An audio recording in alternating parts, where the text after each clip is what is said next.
Hello and welcome to DD India. I'm Akshay Dongre and you're watching our special program Voice of the Global South, a show that brings to you stories, news, achievements and concerns of a rising aspirational world. So let us begin with today's episode.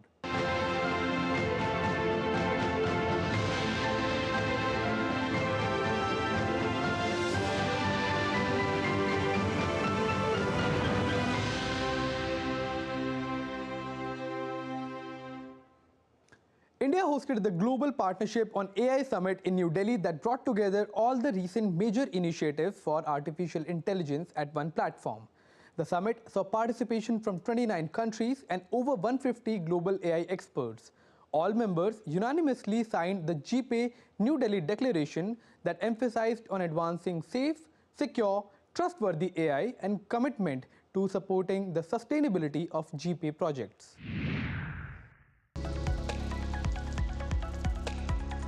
The Global Partnership on Artificial Intelligence Summit, chaired by India with representatives from 28 member countries and the European Union, is a platform for collaborative discussions and initiatives in the field of AI. Indian Prime Minister Narendra Modi inaugurated the summit at the Bharat Mandapam in New Delhi on the 12th of December.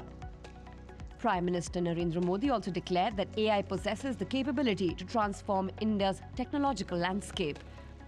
Artificial intelligence का विस्तार technology के tool से भी कहीं ज्यादा है।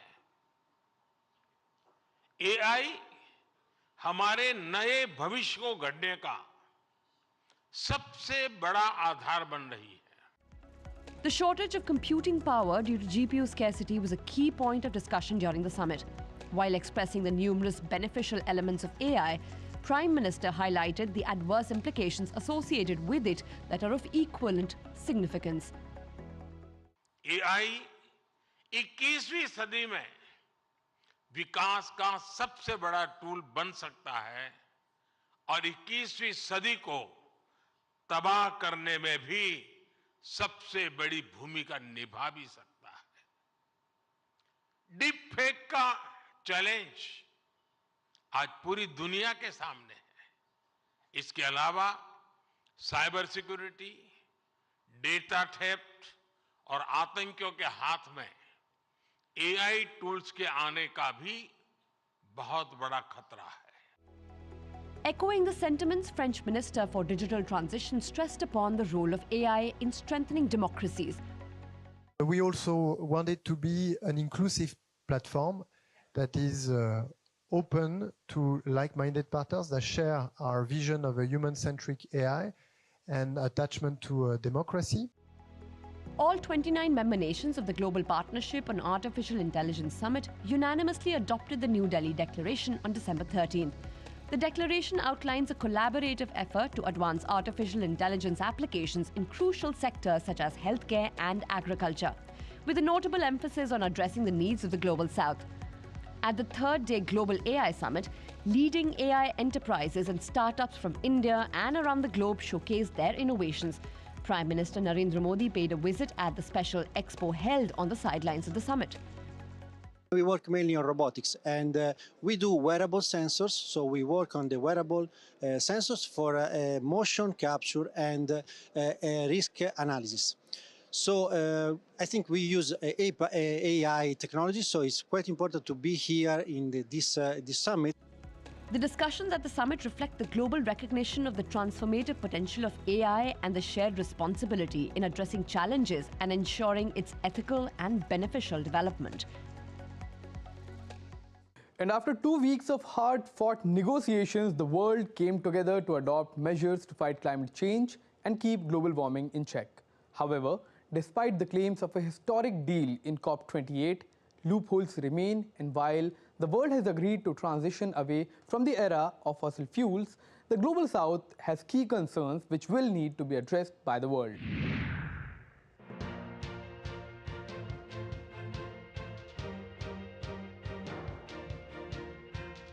We have now reached the end of our joint plenary meeting. Delegates, colleagues, and friends, I must say that you did it. You delivered. With a gavel and a hug, the COP28 came to an end in Dubai. The outcome of COP28 marks the first time in 3 decades of its climate summits that nations have agreed on a concerted move away from oil, gas and coal, which account for about 80% of global energy. COP28 President Sultan Al Jaber called the deal historic.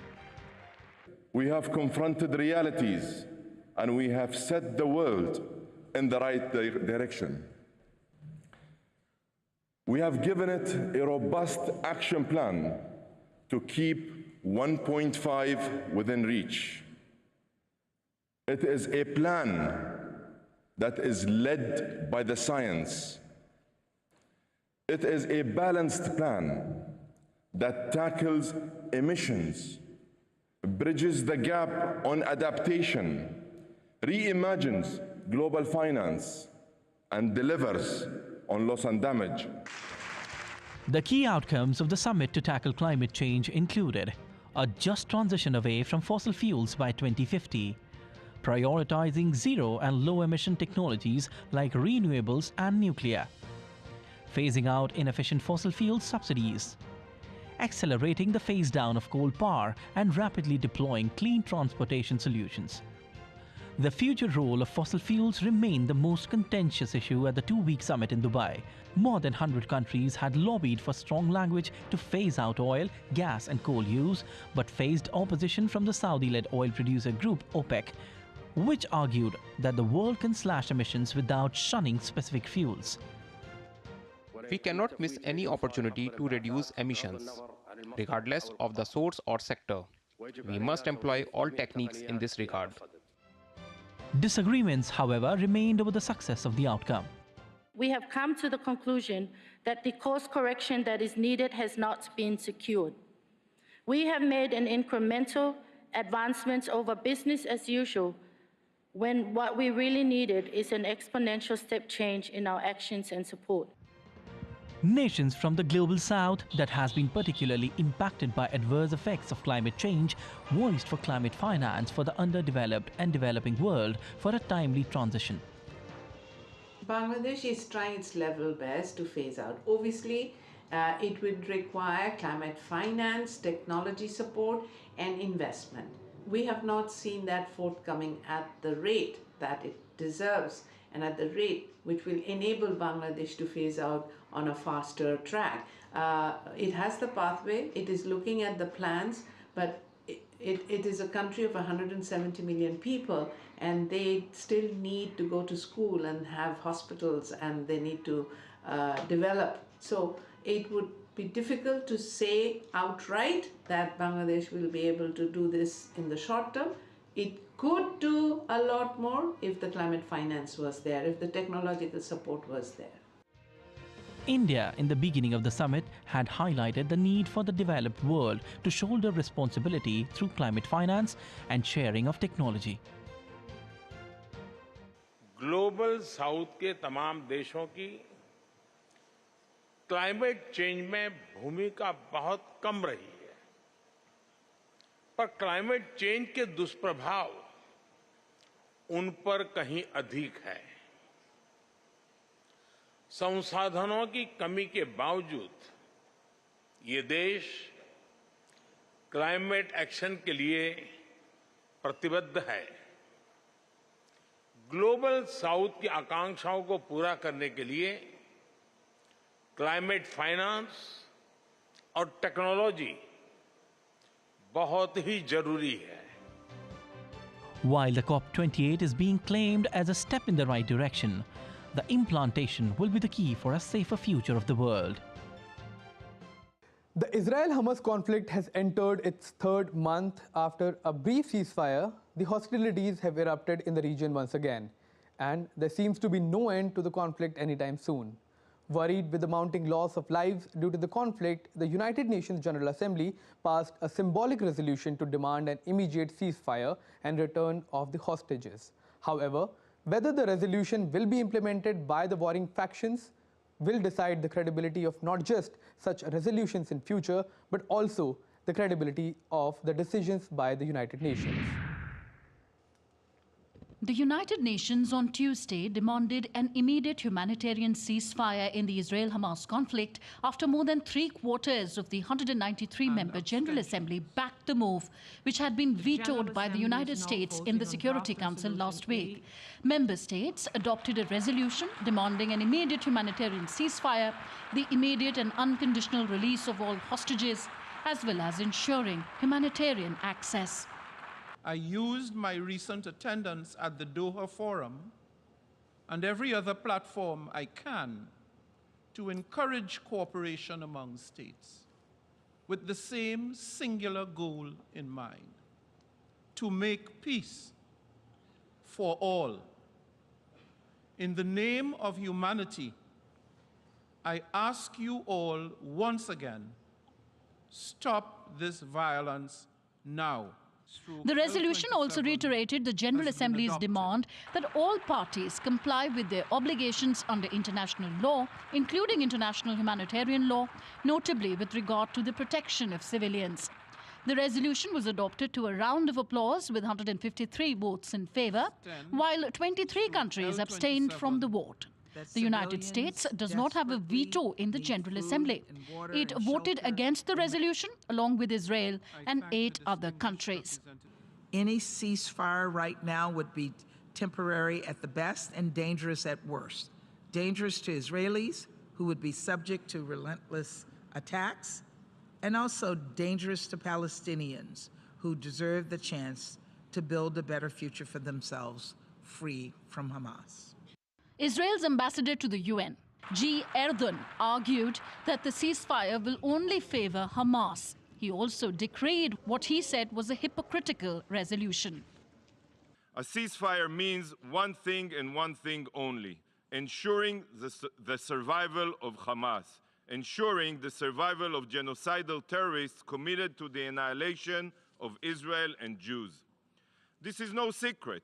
Hamas's charter makes this clear, and Hamas leaders have publicly stated that October 7th was just a rehearsal.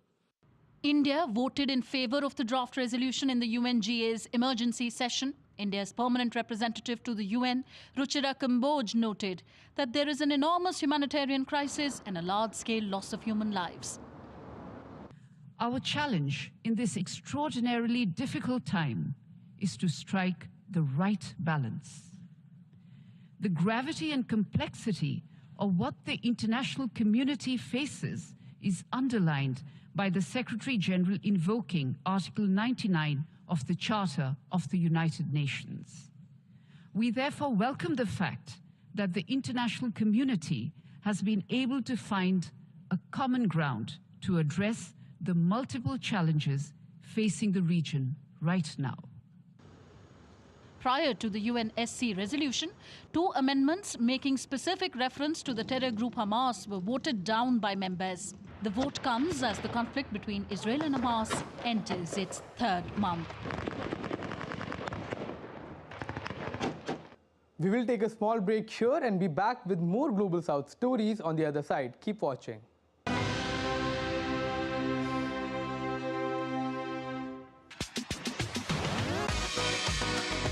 India that invents. India that innovates. India that excites. India that invites. Land of possibilities. Teeming with opportunities. Watch India Ideas each Thursday, 8 p.m. only on DD India.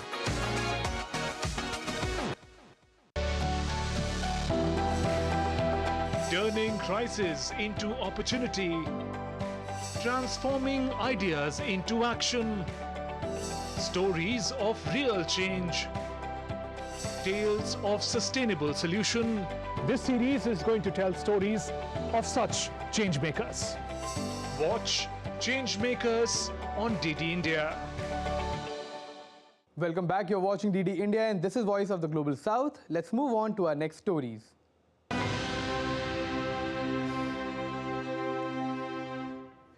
South China Sea has once again become a flashpoint as China fired water cannons at a Philippines resupply vessel in a bid to stop the movement of the ship. Not just that, two naval vessels of China and Philippines even collided with each other in this entire fiasco a day later. The incident took place near a contested reef in South China Sea, which is controlled by Philippines but has been claimed by China, which has also claimed almost all of South China Sea region despite claims by various other countries in the Southeast Asia.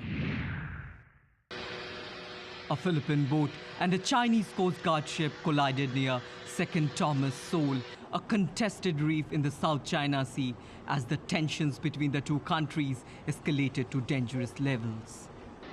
A day earlier, Philippines Coast Guard ships and a civilian resupply vessel were water cannoned by Chinese Coast Guard ships in a bid to prevent the movement of the Philippines ships. Meanwhile, the Philippines government called the action by the Chinese Coast Guard a serious escalation. This is a serious escalation on the part of the agents of the People's Republic of China. The use of water cannons numerous times, long-range acoustic devices or LRADs, as well as other movements against the BFAR vessels, which caused severe, though temporary, discomfort and incapacitation to some Filipino crew, as well as dangerous and unsafe maneuvers, is completely unacceptable. The Foreign Ministry of the Philippines called the Chinese actions an infringement upon their sovereignty and a violation of international laws. China's purported exercise of maritime law enforcement powers, interference with Philippine rotation and resupply missions, harassment and intimidation of Philippine fisherfolk, or any other activity that infringes upon Philippine sovereignty and jurisdiction in Bahamas and Loc, and the Philippine sovereign rights and jurisdiction in Ayungin Shoal, are violation of international law, particularly the UN Convention on the Law of the Sea. The Chinese Foreign Ministry, however, justified the actions by its Coast Guard and claimed it will continue to take similar actions in the region. China will continue to take the necessary measures in accordance with its domestic law and international law to resolutely respond to any acts of infringement and provocation and firmly safeguard its territorial sovereignty and maritime rights and interests. China claims almost the entire South China Sea, a channel for more than $3 trillion of annual commerce, which includes parts claimed by the Philippines, Vietnam, Indonesia, Malaysia, and Brunei. The Permanent Court of Arbitration at The Hague said on July 12, 2016, that there was no evidence that China had exercised exclusive control historically over the key waterway, and its claims had no legal basis. However, with China downplaying the ruling, there are risks of South China Sea becoming a flashpoint for a larger conflict, which can turn hazardous for the entire region. In a bold move to revive Argentina's struggling economy, newly elected President Javier Milei implemented a shock therapy. Facing nearly 200% inflation, Milei's strategy includes a fiscal readjustment and a significant devaluation of the official peso exchange rate. While the initial phase may bring challenges, the government asserts it's a necessary step toward long-term recovery.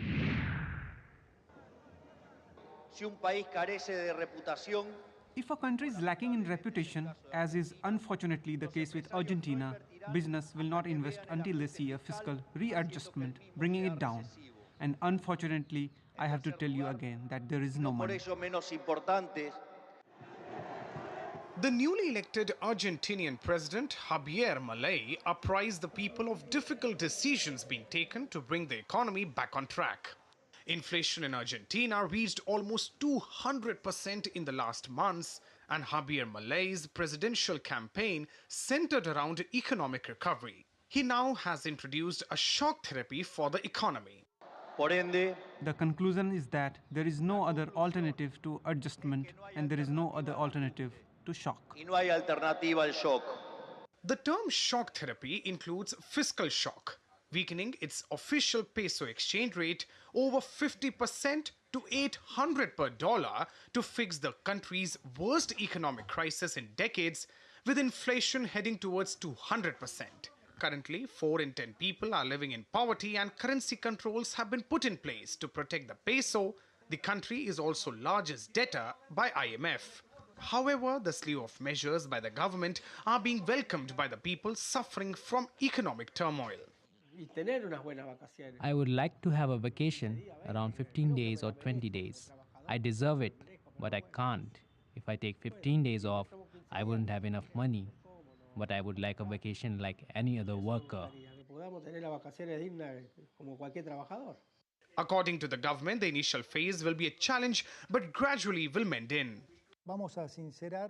In other words, we are going to be worse off than before for a few months, particularly in terms of inflation. And I say that because, as the president says, it is better to tell an uncomfortable truth than a comfortable lie.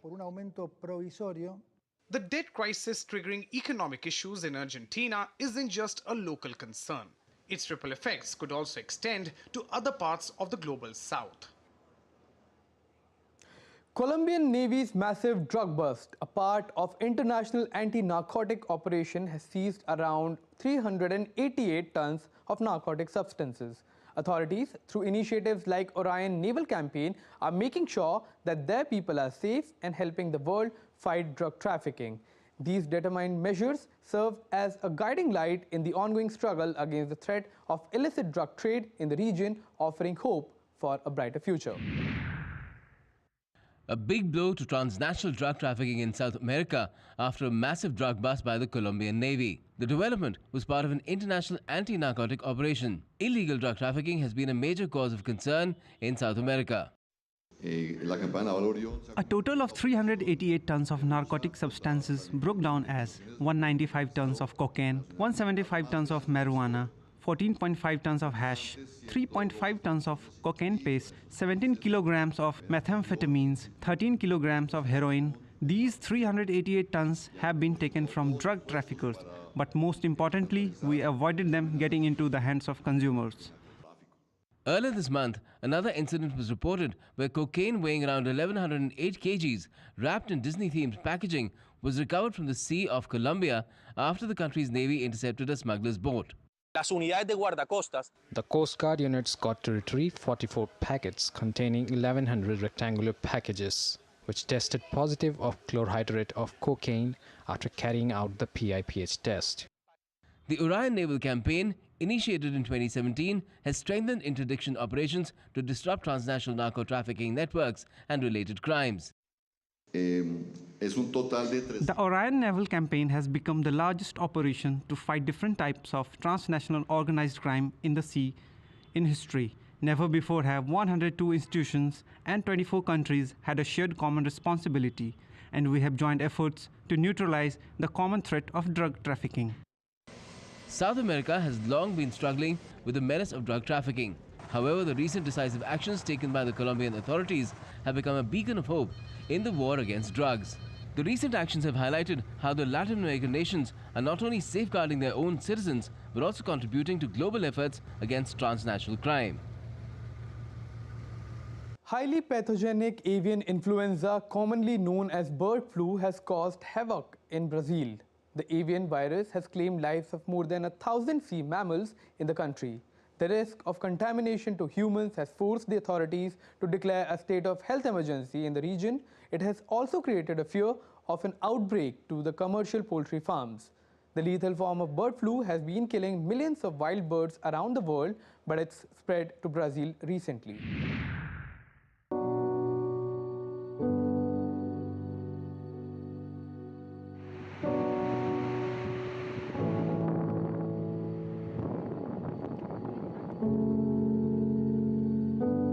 Dying seals and sea lions have become a common sight on the beaches of Rio Grande do Sul, the southernmost state of Brazil, with a dominant aquatic life. The state authorities have reported around 1,000 sea mammal deaths caused by the highly pathogenic avian influenza, commonly known as bird flu. The top officials of the country are rushing to form a strategy to isolate the commercial poultry from the deadly virus.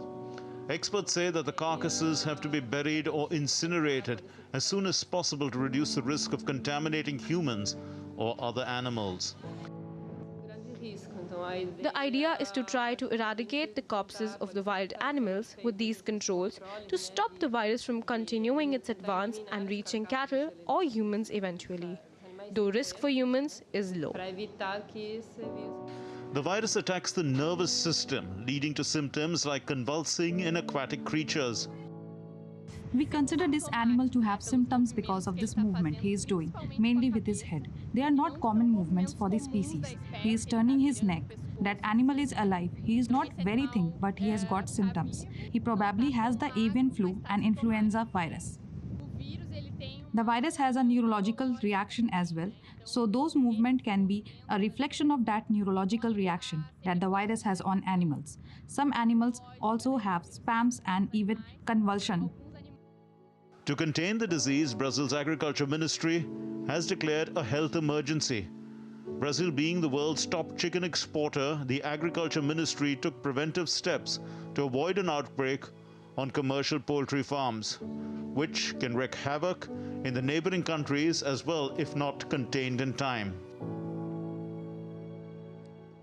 This is all we have for you in this edition of Voice of the Global South. Let us know your thoughts on the show. You can also connect with us on Facebook, X and Instagram. You can also check out our website ddindia.co.in. From all of us here in New Delhi, thanks for watching our special program. News and updates continue on DD India. Keep watching.